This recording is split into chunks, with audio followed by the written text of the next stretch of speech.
Welcome to our channel Bong sports আড্ডা। নিয়ে চলে এলাম আরও একটা নতুন ভিডিও। শুরু করব প্রথমে ইন্ডিয়ান ফুটবল লিগের আপডেট দিয়ে। কালকে কলকাতার দল ডায়মন্ড হারবার এফসি নিজেদের অভিযান শুরু করেছিল ইন্ডিয়ান ফুটবল লিগে, এবং সেই অভিযান কিন্তু সুখকর হলো না। বল পজিশন, শট অন টার্গেট, গোল লক্ষ্য করে শট, সমস্ত কিছুতেই কিন্তু এগিয়ে থাকলেও এই খেলায় কিন্তু পরাজয়ের স্বাদ পেল ডায়মন্ড হারবার এফসি। ম্যাচটা ডায়মন্ড হারবার এফসি ডমিনেট করলেও কাজের কাজ গোলমুখ খুলতে পারেনি, যার ফলস্বরূপ ন্যারো একটা গোলের মার্জিনে এই ম্যাচটা হারলো ডায়মন্ড হারবার এফসি শ্রীনিধি ডেকান এফসির কাছে, এবং নিজেদের আইএফএল বা ইন্ডিয়ান ফুটবল লিগের অভিযান হার দিয়ে শুরু করলো কলকাতার এই দলটা। এরপর চলে আসবো আজকে ইন্ডিয়ান ফুটবল লিগের যে ম্যাচ রয়েছে তার আপডেটে। আজকে কিন্তু ইন্ডিয়ান ফুটবল লিগে ডাবল হেডার রয়েছে। প্রথম খেলা বিকেল 4টা থেকে, যেখানে মুখোমুখি হবে রিয়াল কাশ্মীর এবং ডেম্পো এফসি। অন্যদিকে দিনের দ্বিতীয় খেলায় মুখোমুখি হবে শিলং লাজাং এবং রাজস্থান ইউনাইটেড এফসি।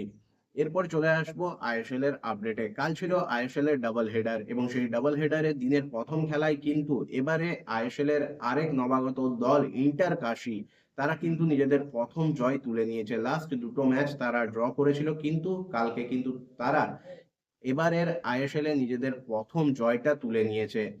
অন্যদিকে দিনের দ্বিতীয় খেলাটা ছিল কলকাতা ডার্বি, যেখানে মুখোমুখি হয়েছিল কলকাতার দুই দল মোহামেডান স্পোর্টিং ক্লাব এবং মোহনবাগান সুপার জায়ান্ট। একটা দল ছিল লিগ টেবিলের শীর্ষে যাওয়ার লড়াইয়ে, আরেকটা দল বটম থেকে ওপরে ওঠার, এবং সেই লড়াইয়ে কিন্তু হেসে খেলে বাজিমাত করলো মোহনবাগান সুপার জায়ান্ট।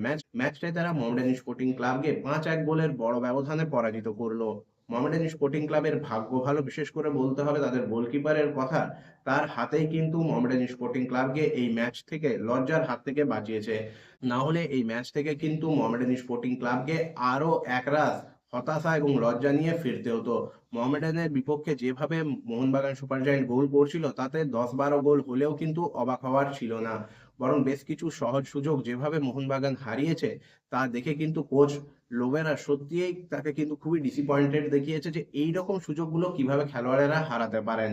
কালকের ম্যাচের কথায় যদি আসি, তাহলে খেলার একেবারে বিপরীতে গিয়ে প্রথমে কিন্তু গোল তুলে নেয় মোহামেডান স্পোর্টিং ক্লাব। এবারের আইএসএল এ তাদের এটা প্রথম গোল, এবং এই গোলটা করার পর যখন মনে হচ্ছিল যে একটা জমজমাট ম্যাচ আমরা দেখতে পাবো, তারপরেই কিন্তু পুরো ম্যাচ চলে যায় মোহনবাগানের হাতে। মোহামেডানকে একেবারে সাইড বেঞ্চ করে দেয় মোহনবাগান সুপার জায়ান্ট। বারংবার আক্রমণ, পাস একেবারে তছনছ করে দেয় মোহামেডান স্পোর্টিং ক্লাবের ডিফেন্সকে মোহনবাগান। প্রথমার্ধের 22 এবং 27 মিনিটে পরপর দুটো গোল করে ব্যবধান বাড়িয়ে নেয় মোহনবাগান। গোল করেন রবিহনো, এবং তারপর প্রথমার্ধে কিন্তু আরো একটা গোল পায় মোহনবাগান সুপার জায়ান্ট। এক্ষেত্রে গোল করেন ম্যাকলারেন, এবং বিরতিতে 3-1 গোলে এগিয়ে দুটো দলেই ড্রেসিং রুমে যায়। দ্বিতীয়ার্ধে যখন মনে হচ্ছিল যে মোহনবাগানের বিরুদ্ধে কিছুটা হলেও হয়তো লড়াই দেবে মোহামেডান স্পোর্টিং ক্লাব, লড়াই তো দূরস্থ, আবারও যেন আত্মসমর্পণ করলো সাদা কালো শিবির, এবং এবারও আরো দুটো গোল হজম করলো দ্বিতীয়ার্ধে মোহামেডান স্পোর্টিং ক্লাব। গোল শিটে নাম লেখালেন মনবীর সিং এবং দিমিত্রি পেত্রাতোস। কালকে কিন্তু ম্যাচে একটা আমরা ছোট্ট চোট দেখেছিলাম রবিহনোর, কিন্তু যে আপডেট এই মুহূর্তে বেরিয়ে আসছে তাতে চোট কিন্তু বিশেষ গুরুতর নয়। তিনি উড়িষ্যা এফসির বিরুদ্ধেও কিন্তু স্কোয়াডে থাকবেন, এবং স্কোয়াডেও নয়, এমন শোনা যাচ্ছে যে তিনি হয়তো ম্যাচেও নামতে পারেন। তবে পুরো বিষয়টা আরো 2-1 দিনের ভেতরেই ক্লিয়ার হয়ে যাবে।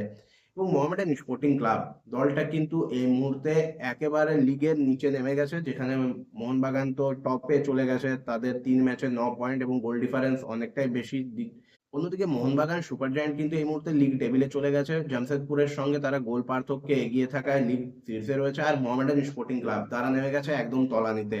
যে দলগুলো এখনো পয়েন্ট পায়নি, তাদের মধ্যে সব থেকে বেশি গোল হজম করে একেবারে লিগের শেষে রয়েছে মোহামেডান স্পোর্টিং ক্লাব। এই দল নিয়ে মোহামেডান স্পোর্টিং ক্লাবকে নিয়ে বেশি আশা করা কিন্তু আমাদের উচিত নয়, কারণ দলটাতে স্বদেশি খেলোয়াড়েরা যারা আছেন তাদেরও কিন্তু লেভেল আইএসএল খেলার মতো নয়, এটা মানতে হবে।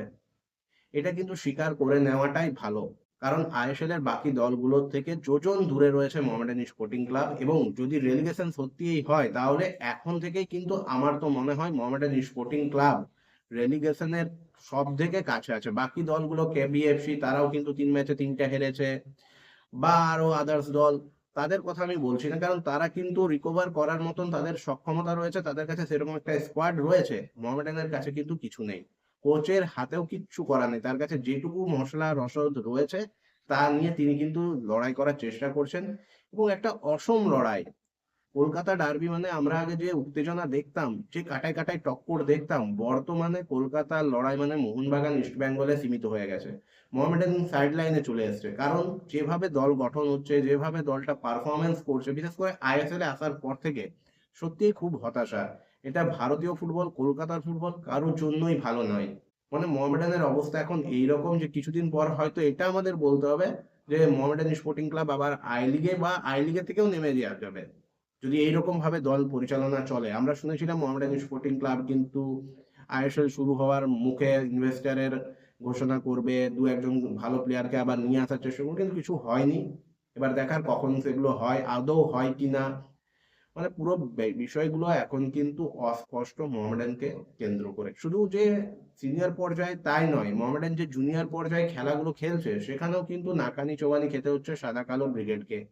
কালকেই কিন্তু মোহনবাগান সুপার জায়ান্টের সঙ্গে আন্ডার 18 এলিট লিগের ম্যাচ ছিল মোহামেডান স্পোর্টিং ক্লাবের, এবং সেখানেও কিন্তু একরাশ লজ্জা নিয়ে মোহামেডান স্পোর্টিং ক্লাবকে ফিরতে হয়েছে। 9-1 গোলের বড় ব্যবধানে পরাজিত হয়েছে মোহামেডান স্পোর্টিং ক্লাবের বয়স ভিত্তিক দলটা। অর্থাৎ বুঝতে পারছো, আন্ডার 14, আন্ডার 16, 18, এমনকি সিনিয়র পর্যায়ে সমস্ত জায়গায় মোহামেডান স্পোর্টিং ক্লাব কিন্তু রেগুলার বেসিসে কিন্তু খারাপ ফুটবল খেলছে। পারফরমেন্সের গ্রাফ ক্রমশ তলানির দিকেই যাচ্ছে, এবং প্রতিটা ক্ষেত্রেই একরাশ করে লজ্জা, একরাশ হতাশা নিয়ে ফিরতে হচ্ছে সমর্থকদের। এবার কবে সমর্থকদের মুখে হাসি ফুটবে, কবে ঘুমিয়ে থাকা ক্লাব কর্মকর্তারা জাগবেন, তারাই জানেন। আর বিশেষ কিছু বলার নেই।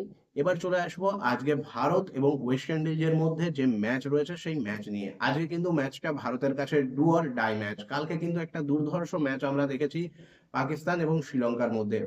ম্যাচটায় পাকিস্তানকে শুধু জিততেই হতো না, যদি তারা প্রথম ব্যাট করতো তাহলে তাদেরকে শ্রীলঙ্কাকে প্রায় 61 রানে হারাতে হতো। অন্যদিকে যদি তারা দ্বিতীয় ব্যাট করতো তাহলে তাদেরকে প্রায় 13 ওভার 12 ওভারের মধ্যে ম্যাচটা জিততে হতো। দুটোই হয়নি। পাকিস্তান ম্যাচ জিতেছে, কিন্তু তারা যে 212 রান করেছিল সেটা শ্রীলঙ্কা কিন্তু 207 পর্যন্ত টেনে নিয়ে গিয়েছিল। লাস্ট দুটো বলে 5 রান দরকার ছিল, যেটা তারা করতে পারেনি, নইলে ম্যাচটা কিন্তু শ্রীলঙ্কা জিততেও পারতো। একটা দুর্ধর্ষ ম্যাচ হয়েছে। তবে জিতেও সেমিফাইনালের পথে আর যেতে পারলো না পাকিস্তান, বরং ছিটকে গেল আইসিসি টি20 ওয়ার্ল্ড কাপ থেকে, এবং সেমিফাইনালে জায়গা পাকা করে নিল তৃতীয় দল হিসেবে নিউজিল্যান্ড। আজকে ভারতের সামনে কিন্তু রয়েছে সেমিফাইনালে যাওয়ার হাতছানি, সামনে ওয়েস্ট ইন্ডিজ। এই ম্যাচে ভারতেরও কিন্তু জেতা ছাড়া আর কোনো রাস্তা নেই। দুটো দলেরই কিন্তু সমান পয়েন্ট রয়েছে, তবে রান রেটে এগিয়ে রয়েছে ওয়েস্ট ইন্ডিজ। ভারতকে এই ম্যাচটা জিততেই হবে, জেতা ছাড়া ভারতকে আর কোনোভাবেই সেমিফাইনালে যাওয়ার কোনো রাস্তা নেই। এবং ওয়েস্ট ইন্ডিজ যে ধরনের ক্রিকেট খেলছে তাতে কিন্তু ভারতের জন্য আজকের ম্যাচটা সহজ হবে না। হ্যাঁ, লাস্ট ম্যাচে ভারত জিম্বাবুয়েকে হারিয়েছে, তবে সেই ম্যাচেও আমরা বেশ কিছু ভুলভ্রান্তি দেখতে পেয়েছি ভারতীয় বোলিং ইউনিটের। বিশেষ করে জিম্বাবুয়ের মতো দলেও কিন্তু ভারতীয় বোলিং অ্যাটাককে খুব সহজেই খেলছিল। এখন দেখার আজকের এই ম্যাচে ভারত ওয়েস্ট ইন্ডিজকে হারিয়ে সেমিফাইনালে জায়গা পাকা করে নিতে পারে কিনা। এখন পর্যন্ত যতগুলো আইসিসি টি20 ওয়ার্ল্ড কাপ হয়েছে সেখানে কিন্তু প্রতিবারই সেমিফাইনালে একটা করে এশিয়ার দল পার্টিসিপেট করেছে। এবার কি ভারত সেই ধারা বজায় রাখতে পারবে, নাকি ছিটকে যাবে ভারত, জায়গা করে নেবে ওয়েস্ট ইন্ডিজ? তোমাদের কি মনে হয় আজকের ম্যাচে ভারত কি ওয়েস্ট ইন্ডিজকে হারিয়ে পৌঁছে যাবে সেমিফাইনালে নিজেদের ঘরের মাঠে? অবশ্যই তোমাদের মতামত তোমরা কমেন্ট করে জানিও। দেখা হচ্ছে পরের ভিডিওতে।